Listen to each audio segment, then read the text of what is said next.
Don't have an awful lot on this one, Steve, so we'll rattle through it. But this is Enphase Energy. They reported their first quarter this week. Market did not like the results. It's not liked anything Enphase has said for a couple of years now, Steve, and this was no different. Revenue for Enphase came in at 356 million. The street wanted 362 million. Adjusted earnings were not adjusted enough, Steve, at 68 cents because the analysts wanted 73 cents. And yeah, that was enough to complete the halving of Enphase's share price over the last 12 months. So yeah, like other sort of solar companies, Enphase stock's taken a hit, and it's been high interest rates, elevated inventories at their buyers, weak demand for residential solar. But even considering all that, a 50% fall way outstrips the industry index, the TAN index, which is hanging around the 30% down mark. So bad times for Enphase. They didn't litter the guide with supreme confidence either, choosing to discuss how bad tariffs are going to be and how bad they're going to hurt them and their battery supply. They reckon about 2% hit to gross profit in the next quarter, and about 6 to 8% in Q3 and Q4. How funny, Steve! It's almost like the American company is paying the tariff. That's very peculiar.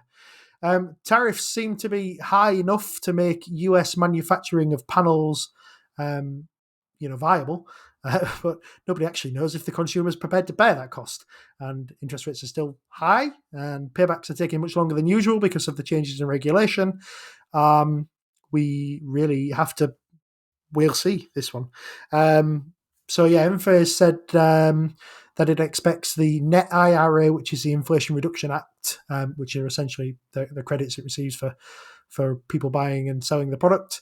They reckon that benefit is going to be between about $30 million and about $33 million for the current quarter. That's about 9% of projected revenue for anybody who wanted the maths. And the problem is that Republicans and Captain Orange have said they want to cut this completely. So there's a lot more uncertainty around Enphase at the moment, Steve. But it's only a $6 billion stock, which I guess is probably smaller now than you thought, Steve. I think we were at, last time we covered this, we were at 10, still around the 10 billion mark, and now we're at 6. Is it worth a small part of people's portfolios or your portfolio? It's a good question, isn't it? You start getting into some slightly asymmetric looking situations here versus, I mean, so at the moment, the big issue is what happens with tariffs, right? So I've decided, interestingly, that it's probably, I think, the Motia company that doesn't pay the tariffs in any import and export thing. Because I was looking at Croda, which we're almost certainly not going to get to on this show, but I was looking at their earnings, and they were saying they're actually pretty optimistic about their ability to pass through tariffs, and they ship a lot of stuff to the US. And they're saying, well, importer's going to pay it, and importer's going to pay it because they can't get this stuff anywhere else. So we ain't paying it, and if they don't pay it, we won't ship it. And that's good tough talk, but you have to be in a strong enough position to make that good tough talk. They can't suddenly start manufacturing your stuff inside the US like it's a solar panel or something. And that means you need something like patent protection, which companies don't really have in the same way as Croda. But anyway, enough about Croda for the moment. I was surprised to discover the IRA is still a thing, the Inflation Reduction Act here. I thought that was kind of long gone. If I were an Enphase shareholder, which I'm not, I'd probably have paid more attention, I suppose, but I'd be pleasantly surprised to learn that we're still getting anything from the Inflation Reduction Act, which was very much designed to help this kind of energy transition that hasn't happened. The other thing not helping them at the moment, I had a bit of a look, is over the last month or so, the oil price is down about 15%, which means that hydrocarbon energy is getting cheaper. I think this is largely the product of supply pushes. So there's a lot of talk about these things, but OPEC and friends are considering removing some of their current production limits, basically. They are currently holding back their production, or at least some bits of them are. Saudi Arabia, most notably, which is the second biggest producer behind the US. And they are attempting to figure out how to, they're talking about perhaps taking some of those restrictions off, which would mean more oil, which would mean lower prices, which would mean actually people kind of okay with their energy bills as they are, not too worried about or the inflated cost of whacking solar panels on your roof, the equation gets less and less and less favourable for your end phases, buying inverter systems and so on and so forth. It looks like an interesting sort of punt here, a little bit, but it's right in the eye of this storm, isn't it? And I use that expression quite wrongly because the eye of the storm is where it's quiet, but it seems like they're getting beaten up quite a bit right now. Do they bounce back? Yes. Does that happen quickly? I'm not so sure. I don't mind it at these levels, but I don't think. I mean, this is always risky when you're talking about tariffs, but I'm going to say I don't think people need to be in a hurry on this one particularly. I think they're in the eye of the Sharknado, Steve. I think that's what they've been. They've been through the wall of the Sharknado, and they could potentially hit the other side of it. So the IRA, Steve, was 2022 signed through to 2025.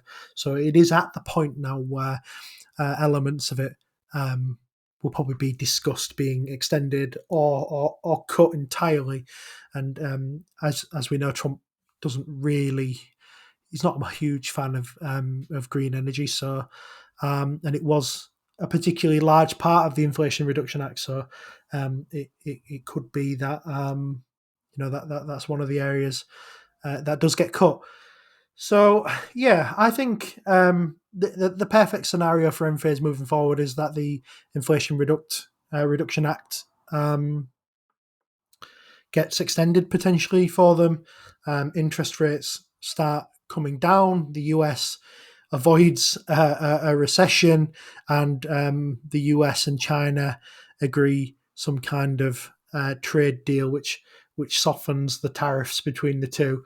To be honest, that does need to happen for the American consumer because they have a lot of Chinese products and China has very little American products. So basically, by America arguing with China and raising the rate, that they are quite literally just raising the costs on themselves for something that they can't produce for a reasonable price in the US. So that does need to happen. Enphase have said that they're trying to get some of their battery production for their battery systems moved into India rather than China, which would bring some of the costs down and obviously the tariffs down as well. But yes, all of that is essentially money wasted just because of a political fight for Enphase. So there's plenty of ways this goes wrong. I hope that was obvious with the things I listed there. The likelihood of all of those happening for Enphase is probably pretty slim. But yeah, I mean, it was a 1% part of my portfolio. It's fallen 50%, so it's 0.5% now. This is about the price. When I first started looking at Enphase, back when I was a free trade, trying to get free trade to add it to their platform, and they didn't add stocks back then. And I was really interested in Enphase around this kind of mark. The problem is that the horizon looked a lot rosier than it looks at the moment. But you know what to say about blood on the street, Steve? I'm just not sure 100% in my head if it actually applies here or not. Enphase looks to me like it's kind of in the worst of the available situations with regard to tariffs. In the following sense, there are some companies that are just basically done for with tariffs. They can't source their stuff elsewhere. They can't afford tariffs. They are largely not got much choice other than to try and figure out financing somehow. And there are companies who can probably work around them fairly well and move their production if they really have to. That would be non-ideal, but they can if it comes to it. And Enphase is in a sort of position where it's hard to know what to do for them because, look, if you thought the tariffs were going to be durable and long-lasting, then you, as you say, you could try and move some of your battery production to India. The trouble is that's expensive. The other trouble with it is that China has quite strong controlling interest in large amounts of lithium. I mean, pretty much everything that comes out of northern Argentina is mined by the Chinese as part of their kind of Belt and Road initiative. So they're getting batteries out of China is much easier than it is in other parts of the world. I'm not saying it's impossible. But the point is, it's a lot of work, and it's a lot of work and a lot of cost that you don't want to do if you're going to find that tariffs are off again, even in a year, or even maybe even at the end of a Trump presidency. Because I think even if Enphase does shuffle its supply chain around to work around China and go through India or Vietnam or wherever all these jobs are going to get kind of moved to in this situation, it's only going to get put back again directly someone comes after in this situation. And it's hard to know what to do in that situation. The right move to me isn't obvious here. It's not clear they should sit tight and do nothing. It's not clear they should try and shift their supply chain. So the more I kind of look at this, the more I think this is just tough. And I don't envy Enphase's position here without putting the point too obvious through no fault of their own. And that kind of emphasizes the worst of the tariffs here, I think. Yeah, I agree with that completely, Steve. I think this just goes back to what I was saying when you were buying Enphase in sort of 2019 or 2018 or whenever it was, you could pretty much see the future. And right now, you're not even sure if they have one. There's a lot of stuff going on now. The fact that they're still making earnings, even if we're adjusting them, is quite good. I think that's quite important to see that revenue has fallen so far and earnings are still there. That means that they have been able to slim down the business with the reduction in revenue. But there does come a point where that those things inflect and it's very difficult to plot where they are for something like Enphase, especially when, as I say, the tariffs are such a moving target and affect them so, quite widely.